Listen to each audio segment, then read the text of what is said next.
यहाँ पर उपस्थित सभी सेविका सहायिका बहनों को एवं उनके अभिभावकगण को मैं हार्दिक अभिनंदन एवं वंदन करती हूँ।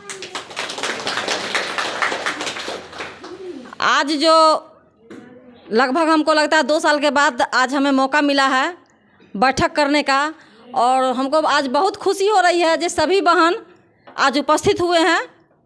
थोड़ा बहुत ही कम बेसी होगी हमको लग रहा है, तो हमको लग रहा है जो अब बहुत जल्द जो हम अपना 50% है जो भी है, लेकिन अच्छा लग रहा है। कम से कम जब जागे तभी सवेरा, तो कम से कम सुनी समझी और आई, तो खुशी की बात तो है ही। आज हम एक उद्देश्य लेकर के आपके यहाँ बैठक करने के लिए आए हैं, ठीक है। बैठक करने का उद्देश्य क्या है वो हम बता रहे हैं। 1975 से ये संस्था चल रही है, आंगनबाड़ी संस्था जो है 1975 से चल रही है। 2 अक्टूबर 1975 से इंदिरा गांधी के द्वारा ये लागू किया गया था और ये संस्था चल रही है, ठीक है। आज 47 साल होने जा रही है, लेकिन हमको क्या मिला अभी तक में? मानदेय के रूप में 5950 रुपया, ठीक है। क्यों मिला 5950 रुपया? इसका जिम्मेवार कौन है? हम हैं, आप हैं, क्योंकि हम एक महिला हैं और शोषण जो हम हो रहे हैं अपने आप हो रहे हैं। शोषित लोग क्यों कर रहा है? हम शोषण हो रहे हैं। क्यों हो रहे हैं? क्योंकि संगठनात्मक नहीं है, हम संगठित नहीं हैं। अगर हम संगठित रहेंगे तो कोई पत्ता भी हमें हिला नहीं सकता है। ब्लॉक में 1 CDPO होती है, ब्लॉक में 1 CDPO होती है परियोजना में, और वहाँ पर मान चले 5 या 6 सुपरवाइजर होती है, 10 सुपरवाइजर मान के चलिए। और एक पंचायत में हम कितनी सेविका होते हैं? कम से कम 10 से 15 के बीच में रहते हैं, ठीक है।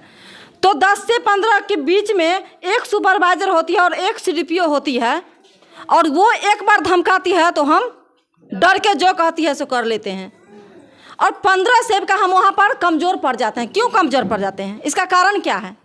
एकता नहीं है, एकता नहीं है, यही कमी है हम में। तो सबसे पहले हम सभी बहन से आग्रह करेंगे, एक पदाधिकारी सब पर भारी है, तो हम इतनी सेविका एक पदाधिकारी पर क्यों भारी नहीं है? तब आप लोगों को संकल्प लेना होगा, जो हम सभी सेविका एक हो करके रहेंगे, और जिसको आप लीडर बनाई हुई हैं, जिसको आप प्रखंड अध्यक्ष बनाई हुई हैं, उनका आप सम्मान कीजिए, उनकी बातों को मानिए, वो क्या कह रही हैं। अगर इनकी बात को मान के चलिएगा, आज ये बोल रही थी हमारी सुशीला दीदी, यहाँ हमसे 2600 रुपया लिया जा रहा है, ठीक है, लेकिन इसका जिम्मेवार कौन है? आप स्वयं हैं। संगठन कभी नहीं कहता तुम घूस दो, काम करो, काम करो, घूस नहीं दो, ठीक है। लेकिन आप घूस स्वरूप 2600 रुपया दे रहे हैं। क्यों दे रहे हैं? डर के दे रहे हैं। अगर आप प्रखंड अध्यक्ष बनाई हुई है सुनीता राय को, सुनीता राय अगर संकल्प लेती है जो नहीं देना है किसी को, और एक आवाज़ में बुलंद आवाज़ निकालिएगा हमको 1 रुपया नहीं देना है, क्या आपसे कोई ले सकता है? एक बार कोई धमकाएगा आप सभी एक हो जाइए, उसका मजाल है जो आपको कुछ कर देगा? तो आप उसका जिम्मेवार स्वयं हैं। इसको आपको दूर भगाने के लिए एकत्रित होना पड़ेगा, इकट्ठा होना पड़ेगा, और बात को मानना पड़ेगा अपने जिसको लीडर बनाए हैं आप हमें कहिएगा तो हम मौखिक नहीं सुनेंगे, आप हमें रिटर्न में दीजिए, हम आगे बढ़ते हैं।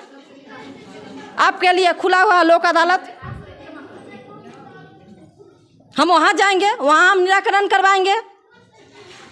लेकिन मौखिक बोलिएगा तो हम नहीं मानेंगे। इसलिए नहीं मानेंगे, आज मेरे सामने में बोलिएगा, कल के डेट में अगर वही पदाधिकारी आपके सामने खड़े हो जाएंगे, सभी आदमी सर नीचे कर लीजिएगा, हम नहीं बोले वो बोले, वो नहीं बोले वो बोले। तो इसके लिए आप लोगों को आवाज़ बुलंद करना होगा।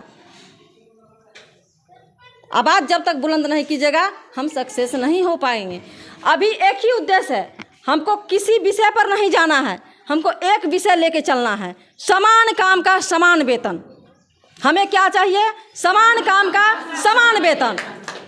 वो कैसे मिलेगा हमको? लड़के मिलेगा। कैसे मिलेगा? लड़के मिलेगा। और कौन लड़ेगा? हम लड़ेंगे। कौन लड़ेगा? हम लड़ेंगे।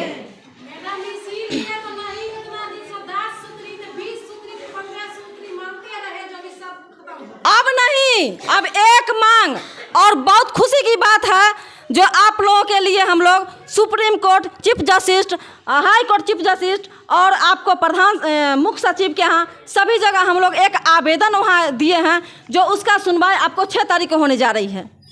जो 2020 में जो नई शिक्षा नीति का नियमावली निकला था उसमें स्पष्ट था, जो वैसे भी तो मान के चलिए हमको भारत सरकार का जो कहता है आपको 1945 का धारा जो कहता है, आर्टिकल 45 हमको कहता है 0 से लेके 6 माह से कम उम्र का जो बच्चा है उसका सारा जिम्मेवार किसके ऊपर है? राज्य सरकार उसको उठाएगी। तो हम एक ही बात कहेंगे, शिक्षा मित्र का ही बोले हैं सर, पहले भी बोल चुके हैं। एक शिक्षा मित्र मान के चलिए 2003 में उसका बहाली हुआ, 11 माह के लिए हुआ। जो आपको चयन पत्र में लिखा हुआ है, जो आप एक समाज सेवी है उसको भी वैसे ही चयन पत्र था, आप एक समाज सेवी है, समाज का सेवा करने के लिए आपको 11 माह तक बहाल किया जाता है। लेकिन उन्होंने लड़ा, हाई कोर्ट पहले गया, वहाँ आपको रिजेक्ट किया, सुप्रीम कोर्ट गया और लड़के जीत हासिल कर लिया। आज समान काम का समान वेतन उनको मिल रहा है और हमको नहीं मिल रहा है। प्राथमिक शिक्षक का दर्जा देखिए, प्राथमिक शिक्षक में हम भी तो एक प्राथमिक शिक्षिका है, प्री प्राइमरी शिक्षिका है। वो 6 साल से फर्क कितना है, 6 साल से ऊपर के बच्चे को वो पढ़ाता है, 6 साल से नीचे के बच्चे को हम पढ़ाते हैं। तो फिर हमको समान काम का समान वेतन क्यों नहीं? तो हमको एक ही लड़ाई है, समान काम का समान वेतन। जब तक हम लोग एकत्रित नहीं होंगे, इकट्ठा नहीं होंगे, समान काम का समान वेतन नहीं मिलेगा।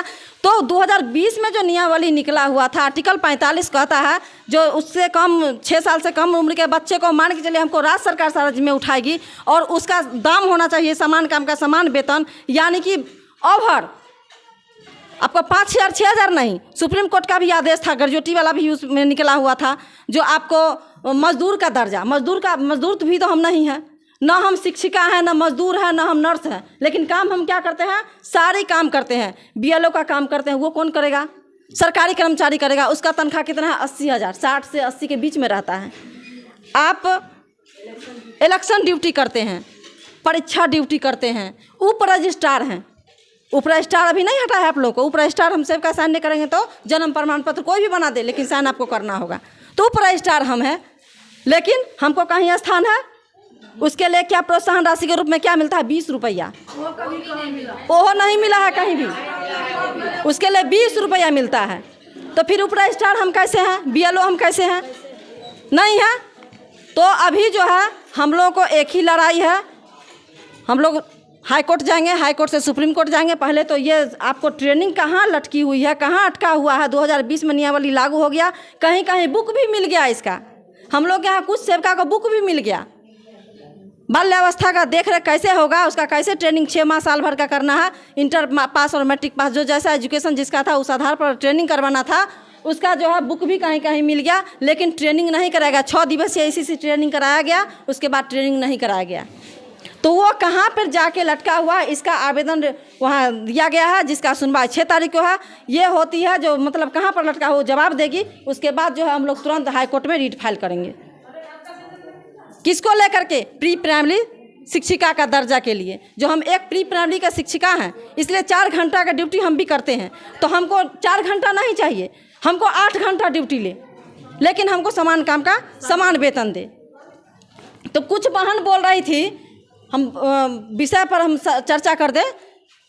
कुछ बहन से हमारी बात हुई थी, तो वो बोल रही थी सुप्रीम हाई कोर्ट जाने के लिए सभी सेवका से सारा डॉक्यूमेंट और 1,000 रुपया का डिमांड किया गया था।